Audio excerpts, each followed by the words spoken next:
E aí, pessoal, tudo bem? Quero dar as boas-vindas para você que passa aqui no nosso canal, fazer o convite para você se inscrever, caso não tenha feito isso ainda.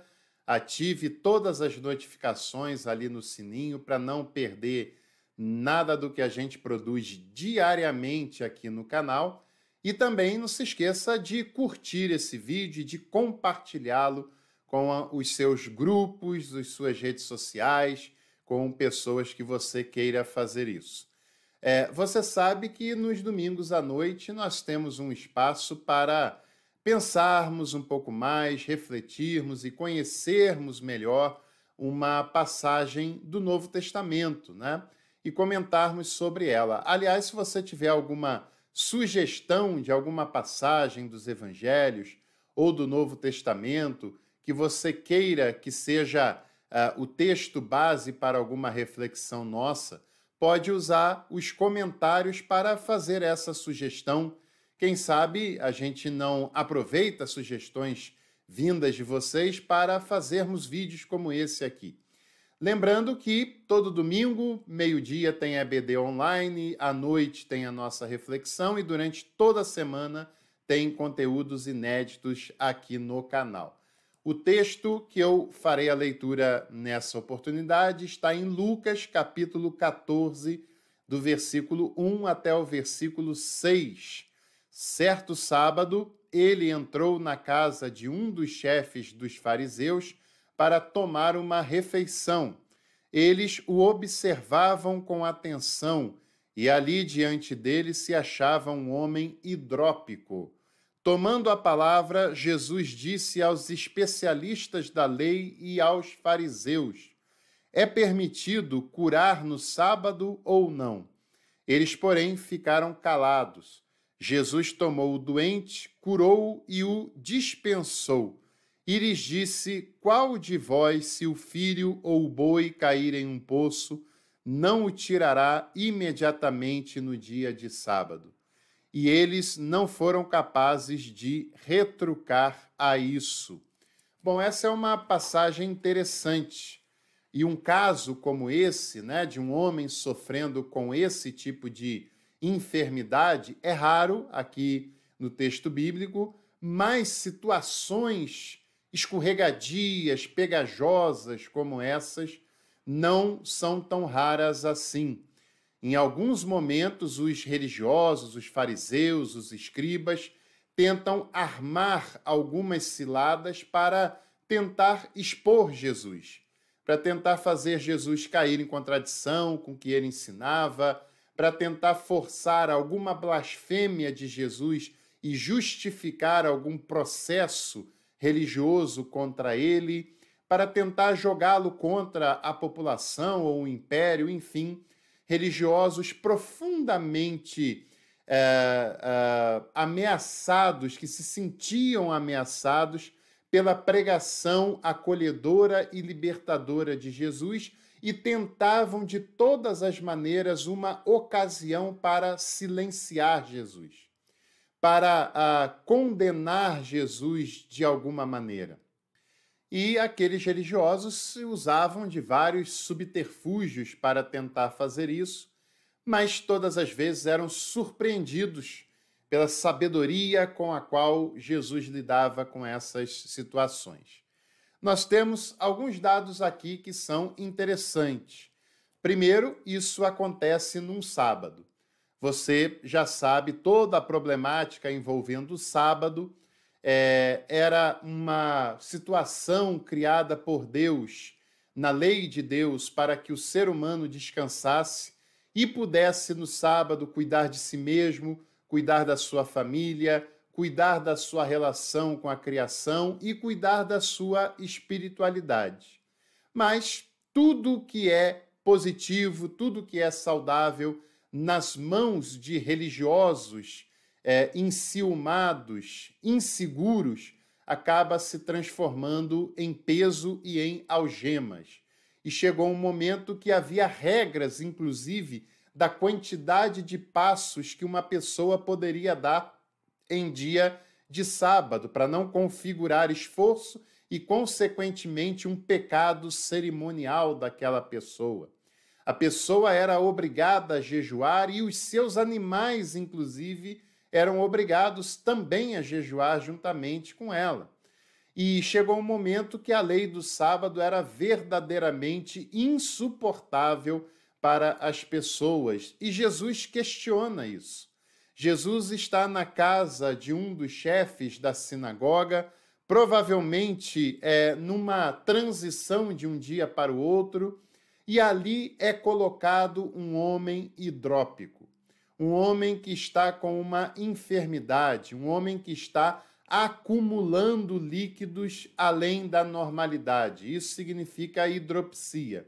É o acúmulo exagerado de água no organismo que o organismo não consegue eliminar pelos meios naturais e, ao acumular, isso faz mal para a pessoa que sofre com essa doença. Parafraseando, é bom que você saiba que tudo aquilo que nós acumulamos e não eliminamos faz mal para a nossa saúde. Isso não se aplica apenas para a nossa saúde física, isso se aplica para a nossa saúde espiritual, para a nossa saúde psicológica. Tudo aquilo que nós acumulamos, as decepções, as traições, as más notícias, as angústias, tudo isso que é acumulado em nós acaba nos adoecendo, acaba sendo um peso desnecessário que nos faz mal, que nos destrói por dentro e que nos impede de ter saúde psicológica, saúde na espiritualidade, saúde das mais diversas. O sábado, para aquelas pessoas, era um peso tão grande que os impedia de ter uma saúde diante da espiritualidade.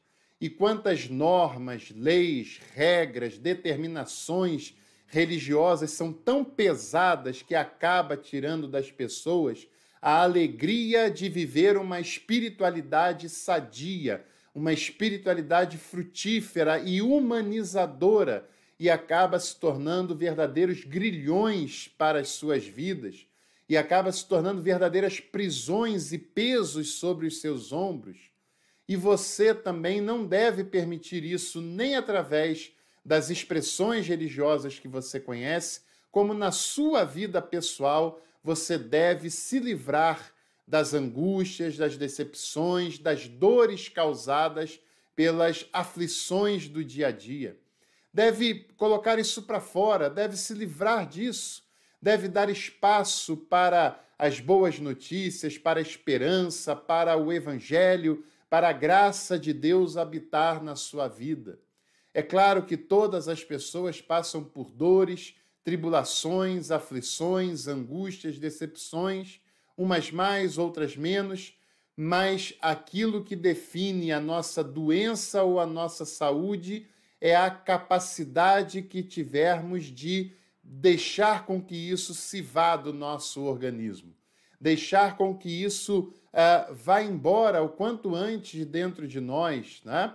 A nossa capacidade de não reter além do que é normal esses sentimentos em nós, em nossos corações, em nossa mente.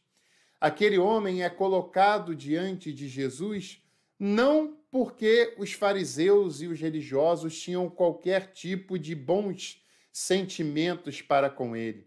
Era apenas mais uma tentativa de fazer Jesus ser condenado por alguma coisa que ele falava ou que ele fazia.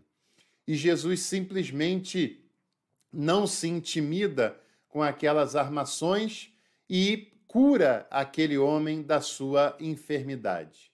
Uma pessoa enferma era excluída do convívio religioso e social. Uma pessoa enferma não só tinha uma enfermidade física, como também tinha uma enfermidade social terrível. E Jesus, ao curar aquela pessoa, não apenas restaura a sua saúde, como também a insere na vida social novamente. E é claro que Jesus esperava com que aquelas pessoas fossem condená-lo, porque ele estava curando no sábado. Olha, muitas vezes a instituição religiosa ela é tão doente que ela acaba transformando algo que era uma bênção de Deus para o ser humano em uma escravização contra ele mesmo, não apenas pelos motivos já listados aqui, né, nesse vídeo, mas porque acaba se tornando uma norma que, ao ser violada, se torna um pecado. Mas Jesus nos ensina em todo o tempo que a vida é superior a qualquer norma, a qualquer determinação, a qualquer lei, a qualquer estatuto religioso ou eclesiástico. A vida e o bem-estar do ser humano está acima de qualquer tipo de determinação humana, porque Jesus veio para os doentes, Jesus veio para gerar vida, Jesus veio para que tenhamos vida e a tenhamos em abundância. Esse é o primeiro princípio de Jesus. Ele veio tendo como prioridade a vida humana, porque essa é a prioridade de Deus. A prioridade de Jesus é a espiritualidade que nos torna não santos, mas que nos torna humanos, seres humanos. É a espiritualidade que nos humaniza, não é aquela que nos distancia da humanidade, não é aquela que nos aliena, pelo contrário, é aquela que nos faz entender a nossa humanidade, a humanidade do próximo e a termos compaixão e acolhimento com o que é humano. A espiritualidade de Jesus é para nos livrar do mal, inclusive do mal que nos faz achar que somos superiores aos demais. Jesus veio para propor a espiritualidade que nos transforma cada dia mais em seres humanos. E muitas vezes a religião é incapaz de nos humanizar. Ela nos distancia do que é de fato humano. E a proposta de Jesus é pela humanização, para nos tornarmos mais sensíveis ao que Deus criou, ao que Deus fez e às relações interpessoais que devemos desenvolver no nosso dia a dia. Jesus tem essa prioridade, cura aquela pessoa e pergunta a quem está lhe olhando torto: vocês, qual de vocês, ao cair um boi, ao cair um jumento, né? No qual de vós, se o filho ou o boi cair em um poço, não o tirará imediatamente de lá? Jesus está tocando em duas coisas muito importantes com essa pergunta. Qual de vocês é o filho que cair no poço no sábado vai deixá-lo lá? Porque tem pessoas que, quando o julgamento é para ele ou para a sua família, são sensíveis, são humanos. Agora, quando o julgamento é para o filho ou a filha do outro, são implacáveis, são impassivos, são pessoas intolerantes, são pessoas cruéis, quando o erro é do filho ou da filha da outra pessoa. São implacáveis no julgamento, bem diferentemente quando o erro é do seu filho ou da sua filha.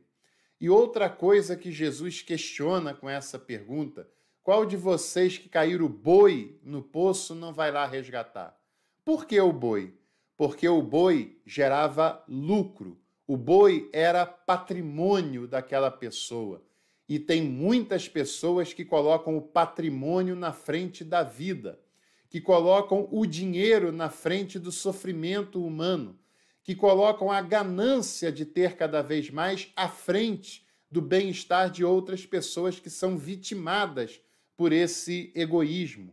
Aquelas pessoas não retiram o boi porque amam e respeitam a vida animal, mas porque não querem perder dinheiro, não querem perder patrimônio com a perda de um boi dentro de um poço.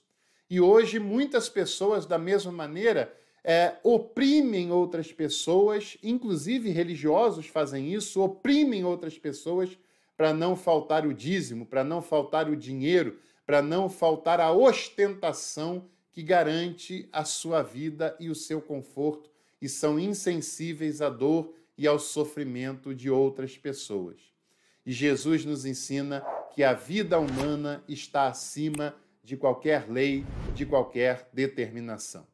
Se você gostou desse vídeo, deixe seu like, compartilhe e eu espero que você e a sua família tenham uma boa e produtiva semana pela frente.